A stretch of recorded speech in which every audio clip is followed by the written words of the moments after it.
नमस्कार, मैं अंजना शर्मा और आप देख रहे हैं बेगूसराय न्यूज प्लेटफॉर्म। आइए शुरुआत करते हैं आज की खास खबर से।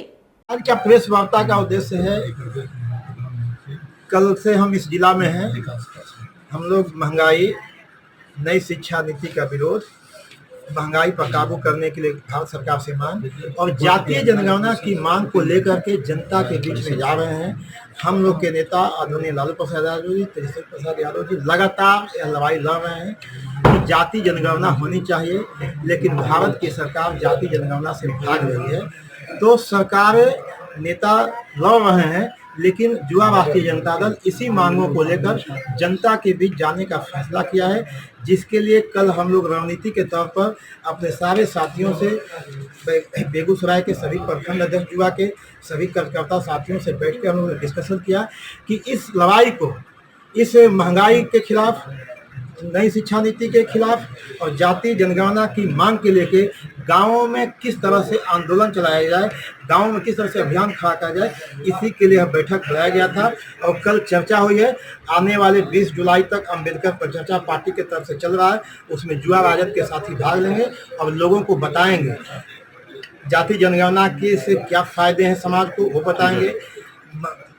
महंगाई से किस तरह से गरीब परेशान हो रहा है, उसकी आर्थिक स्थिति से किस तरह से खराब होती है, उसकी सामाजिक स्थिति से किस तरह खराब होती है, इसको बताएंगे। और नई शिक्षा नीति से गरीब गुरबा लोग किस तरह से आने वाले समय में शिक्षा से वंचित हो जाएंगे, इनके बारे में बताएंगे।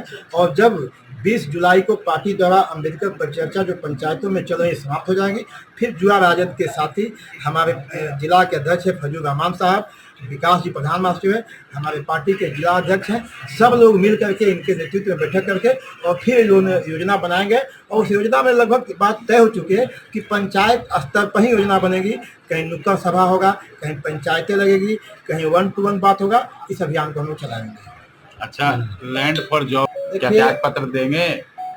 देखिए, जब इस देश में गरीबों की लड़ाई जो भी लड़ेंगे, जो भी इस देश के संविधान की बात करेंगे, उनको किसी न किसी माध्यम से ठीक करने का सामंतवादी मनुस्मृति मानने वाले लोगों की यह एक साजिश है।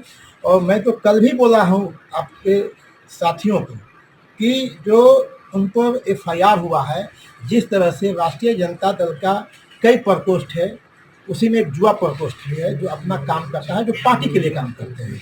उसी तरह से भारत सरकार की कई एजेंसियां हैं, भारत सरकार के भाजपा की कई एजेंसियां हैं जो कई प्रकोष्ठ हैं, उनका भी युवा मोर्चा है, किसान मोर्चा है। उसी तरह एक CBI और ED मोर्चा है जो अपने पार्टी भारतीय जनता पार्टी, अपने नेता नरेंद्र मोदी के लिए काम करता है। वो अपने काम में लगे हुए हैं, हर आदमी अपने काम में लगा हुआ है। उसी काम का एक तरीका है उन पर FIR दर्ज करना, लेकिन इससे घबराने वाली बात नहीं है, क्योंकि भारतीय जनता पार्टी को अब जनता पर भरोसा नहीं रह गई है।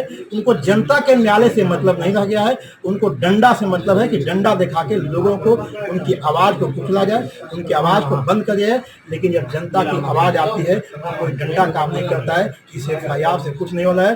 बिहार की जनता, देश की जनता भारतीय जनता पार्टी के प्रशासन से, उनके बढ़ती हुई महंगाई से, उनके झूठ के वायदे से सब त्रस्त हो चुकी है और मन बना चुकी है कि भारतीय जनता पार्टी को हम वोट, जो बाबा साहब डॉक्टर भीमराव अम्बेडकर ने जो वोट देने का अधिकार दिया, ताकत दिया, इस ताकत के बल पर वोट के अधिकार से चोट करके भारतीय जनता पार्टी को हटाएंगे। आप तो सचिव का प्रवेश शिक्षा विभाग में रोक लगा दिया गया है, तो क्या इस पर कहें? देखिए, हमारी पार्टी का स्टैंड, हमारे पार्टी के मुख्य प्रवक्ता माननीय शक्ति सिंह यादव जी ने बताया होगा, सब लोगों को भी है, जो उन्होंने बोला है कि कार्यप्रणाली नियमावली से चलेगी और जो नियमावली कहता है उसी के हिसाब से होगा। और उन्होंने कहा कि नियमावली जो कहती है उसे काम करना होगा। अब कोई विवाद है तो इसको माननीय मुख्यमंत्री जी से हटाएंगे, क्योंकि कार्यपालिका का हेड मुख्यमंत्री होते हैं, मंत्री परिषद का भी हेड होते हैं, ब्यूरोक्रेसी का भी राज्य में हेड मुख्यमंत्री होते हैं। मुख्यमंत्री ही हैं, मुख्यमंत्री जी सारी चीज़ों को अपने तरफ से देख रहे हैं, उसको ठीक करेंगे। लेकिन पार्टी का स्टैंड हमारे प्रवक्ता शक्ति सिंह यादव जी ने बता दिया। महागठबंधन का स्थिति क्या है? महागठबंधन देखिए, जनता का महागठबंधन है और एक तरफ भारत के संविधान को खत्म करने वाले लोग हैं, तो दूसरे तरफ बाबा साहब डॉक्टर भीमराव अंबेडकर के बनाए हुए संविधान को बचाने वाले लोग, उसको पूर्णतः लागू करने वाले लोग हैं। यही दो गठबंधन है इस देश में, इस राज्य में। तो मैं समझता हूँ कि बाबा साहब डॉक्टर भीमराव अंबेडकर के संविधान के बचाने वालों का गठबंधन अटूट गठबंधन है। यह वैचारिक गठबंधन है, यह सत्ता का नहीं है, यह विचारों का गठबंधन है और यह एक महाअटूट गठबंधन है। नीतीश कुमार और तेजस्वी यादव में 36 का आंकड़ा दिख रहे हैं, दोनों में बनाव नहीं क्या हुआ लगता है? क्या लगता है? दोनों चाचा भतीजा है, चाचा भतीजा बाप बेटा में 36 का आंकड़ा नहीं होता है, उसमें 63 का आंकड़ा होता है और 63 का आंकड़ा है। खबरों में अब तक के लिए बस इतना ही। फिर होगी आपसे मुलाकात ऐसी एक खास खबर के साथ। तब तक के लिए नमस्कार और देखते रहिए बेगूसराय न्यूज प्लेटफॉर्म।